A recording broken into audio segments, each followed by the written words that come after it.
Welcome to Sri news Ongole.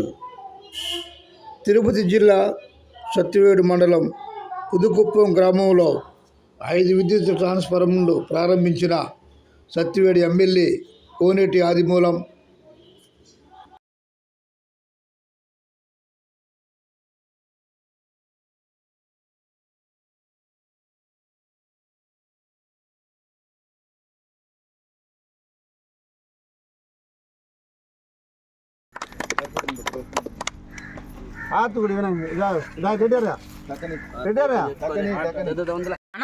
అట్టే చూడండి.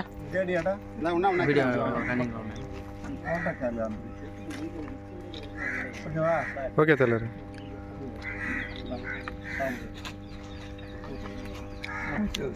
అన్నా 2 విషయాలు అన్నా. ఇప్పుడు మనం ఓపెన్ చేసినాం కదా అన్న, అట్టే తీసేనా ఆల్రెడీ లైవ్ లో పోతున్నాయి.